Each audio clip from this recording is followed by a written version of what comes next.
Bismillahirrahmanirrahim. Assalamualaikum warahmatullahi wabarakatuh.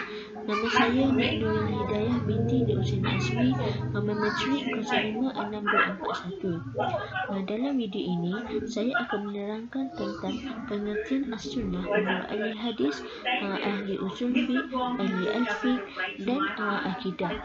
Selain daripada itu, saya juga akan menerangkan tentang perbezaan di antara hadis riwayat dan dirayah, dan akhir sekali tentang perkembangan hadis riwayat dan dirayah pada zaman sahabat Rasulullah sallallahu alaihi wasallam.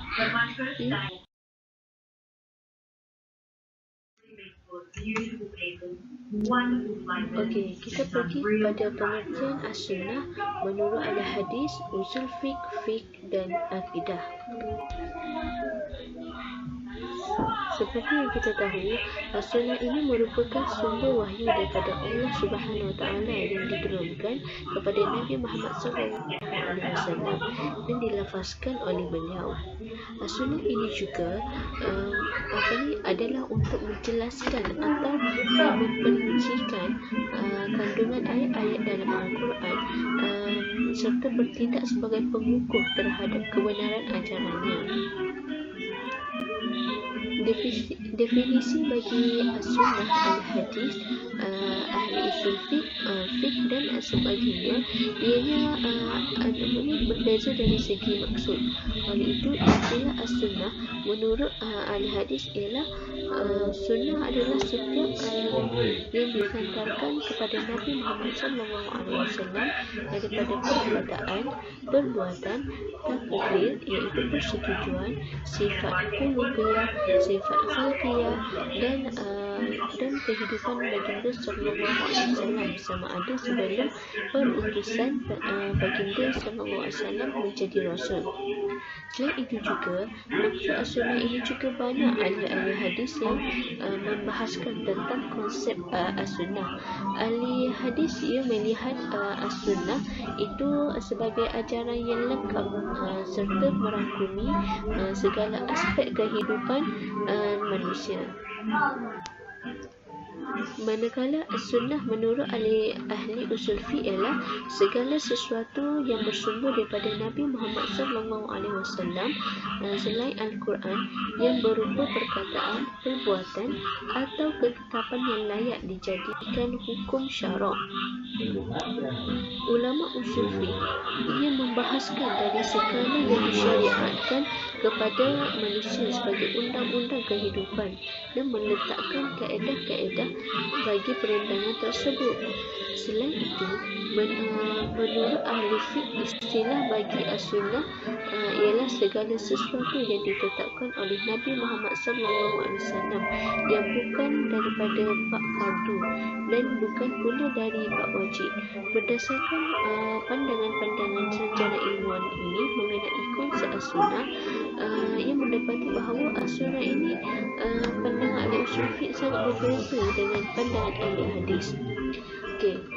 Selepas itu, menurut syariah, as-sunnah ialah segala sesuatu yang bersumber dari Nabi Muhammad SAW dalam bentuk qauli, fi'li, taqrir serta sifat khuluq dan akhlak yang dimaksudkan dengannya sebagai pensyariatan bagi umat Islam.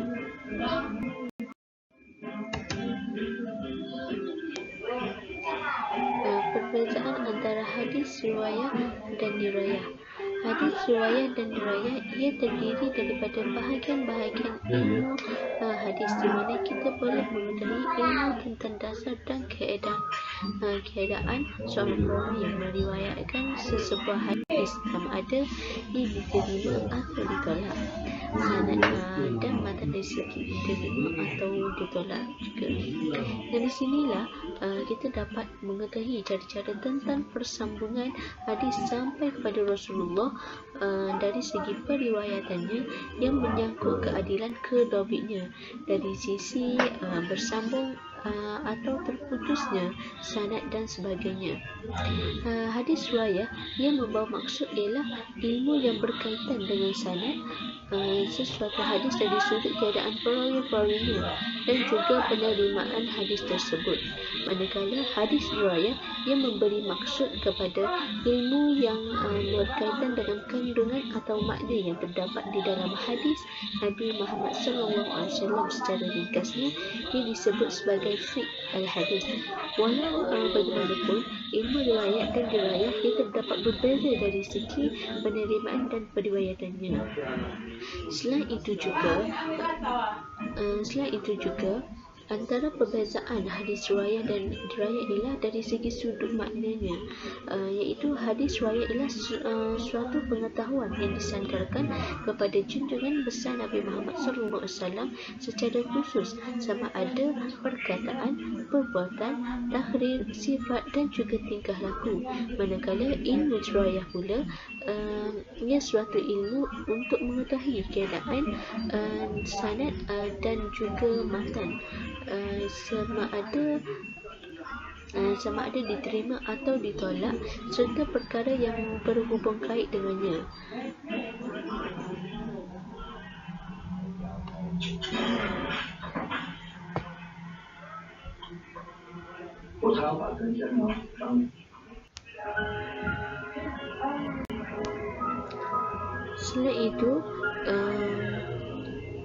Setelah itu pengasas dari segi ilmu-ilmu hadis ini adalah berbeza, seperti ilmu riwayah ia diasaskan oleh Imam Muhammad bin Syihab Az-Zuhri yang merupakan orang yang pertama yang bertindak sebagai penggerak kepada pengajian hadis riwayah.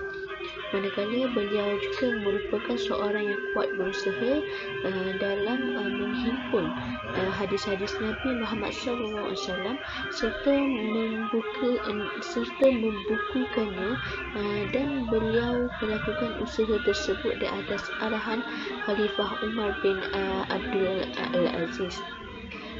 Di samping itu, pengasas bagi ilmu hadis riwayah ialah Abu Muhammad Al-Hasan bin Abdul Rahman bin Khalid Al-Ramahurmuzi. Selain daripada itu pula, perbezaan antara riwayah dan dirayah ialah ia dari segi tujuan hadis mempelajari ilmu riwayah ini ialah untuk menjamin ketepatan setiap hadis yang disampaikan, iaitu berhati-hati dari segala kesalahan serta kekurangan dalam periwayatan hadis. Daripada itu, ia selamat daripada berlakunya kesalahan dalam penerimaan dan penyebaran dalam periwayatan hadis Nabi Muhammad SAW. Dan akhir sekali, ia menjamin daripada berlakunya penyelewangan dan penyelewangan dan kesilapan dalam memindahkan hadis serta dapat membezakan hadis sahih dan hadis palsu.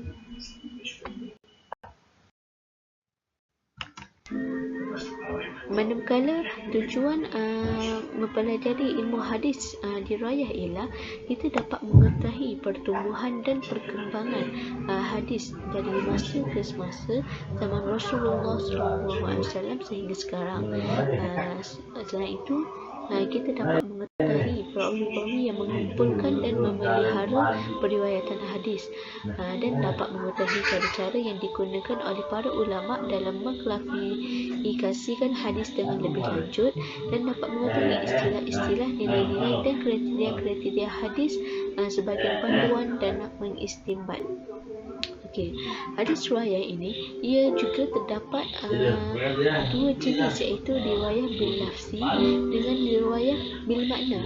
Riwayah dengan lafaz bermaksud lafaz yang sama yang diterima daripada Nabi Muhammad SAW, dan mereka hafal perkataan yang dikeluarkan oleh Nabi Muhammad SAW dan menitik beratkan lafaz daripada perawinya tanpa melakukan tukaran terhadap huruf dan perkataan yang dikeluarkan oleh Rasulullah SAW. Riwayat bil makna ini pula yang membawa maksud ialah makna yang sama tetapi lafaz yang berbeza daripada perawi yang mengemukakan hadis tanpa bergantung dengan perkataan-perkataan yang didengarinya. Walau bagaimanapun, hadis riwayat ia diambil kira dari segi sudut matan dan sanad. Bagi rakan sanad hadis ini, ia haruslah bersambung dari awal sahabat sehingga kepada perawi terakhir yang menuliskan serta membukukan hadis tersebut. Periwayatan sanadnya ia tidak boleh terputus atau tersembunyi serta tidak memudahi identiti perawi tersebut. Dari segi kekuatan sanad tersebut, para perawi perlu memiliki sifat dhabit serta daya ingatan hafalan yang kuat atau mendokumentasi hadisnya. Seterusnya, dari segi sudut matan pula, ia merangkumi dari segi kesahihan serta kedhaifan dari periwayatannya. Hal ini kita dapat mengetahui melalui makna dan tujuan yang terkandung dalam Al-Quran.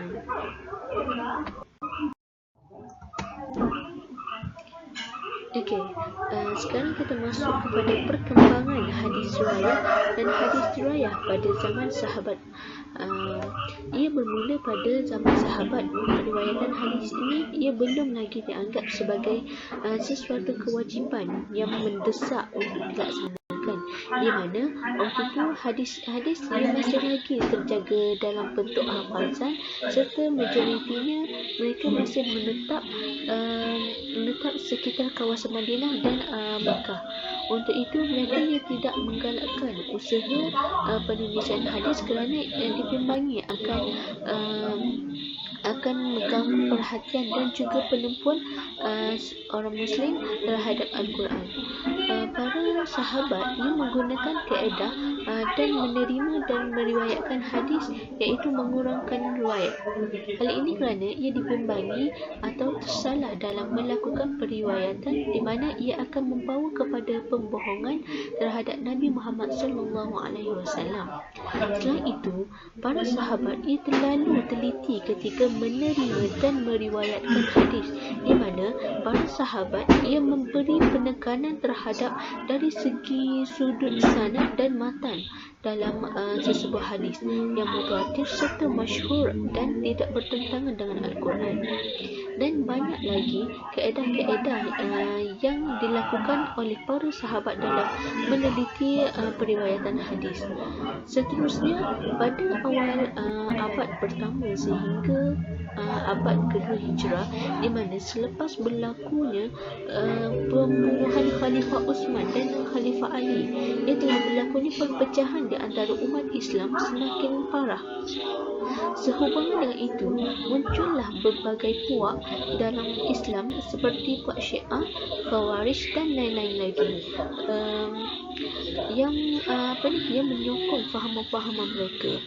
Dan hari ini ia telah memberikan kesan yang sangat dahsyat terhadap umat Islam dan terhadap periwayatan hadis, khususnya hadis palsu mula tersebar dalam kalangan umat Islam.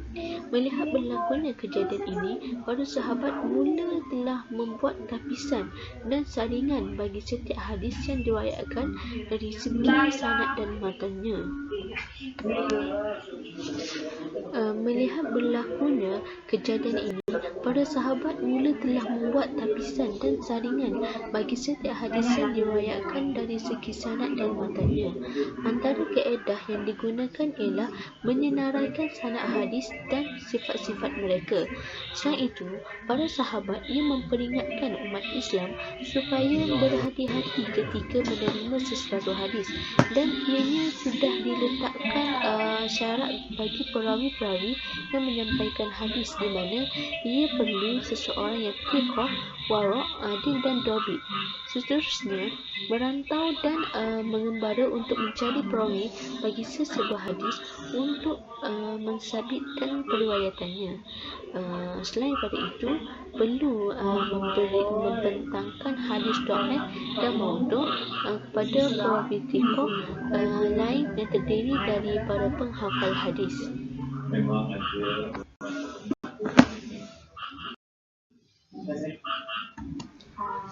Selepas itu, pada abad ketiga sehingga pertengahan Qarn keempat, pada zaman inilah bermulanya pembukuan hadis di dalam musnad dan ilmunya. Pada peringkat awalnya, hadis-hadis Abu Bakar dikumpul dan terhasil musnad Abu Bakar dan juga Umar. Seterusnya, Imam Al-Bukhari menggunakan kaedah-kaedahnya telah mengasingkan hadis-hadis sahih dan mengumpulnya dalam Al-Jami' secara berbab. Ia kemudian diikuti oleh Imam Muslim dan pengarang-pengarang kitab sunan yang lain. Ini dapat dibuktikan bahawa Ibnu Khuzaimah dan Ibnu Hibban telah meletakkan syarat-syarat kesahihan dalam sesebuah hadis. Oleh itu, terhasillah ilmu-ilmu yang membicarakan tentang secara khusus bagi mengenai hadis seperti hadis sahih, hadis mursal, ilmu tentang nama dan gelaran para perawi dan lain-lain lagi yang ditulis secara khusus dan berasingan. Pada abad pertengahan keempat hingga awal abad ke-7 Hijrah, ia bermula apabila ulama hadis lebih banyak meneliti dan mengkaji karya-karya sebelumnya yang berkaitan dengan ilmu-ilmu hadis. Antara lainnya, mereka menjadikan sebagai satu bab yang membuat beberapa topik tambahan, kritikan serta ulasan. Pada zaman ketiga ini, banyak ulama hadis memberi tumpuan kepada kritikan sanad, matan dan rijal. Akhir sekali, ia bermula pada abad ke-7 sehingga abad ke-10 Hijrah. Pada zaman ini, ia dikira lebih sempurna dalam penyusunannya dalam ilmu hadis serta lebih banyak menyelesaikan permasalahan dengan secara teliti. Mungkin itulah tentang sedikit penerangan bagi perkembangan hadis riwayah dan diriwayah pada zaman sahabat. Itu saya sudahi. Wabillahi taufiq wal hidayah. Assalamualaikum warahmatullahi wabarakatuh.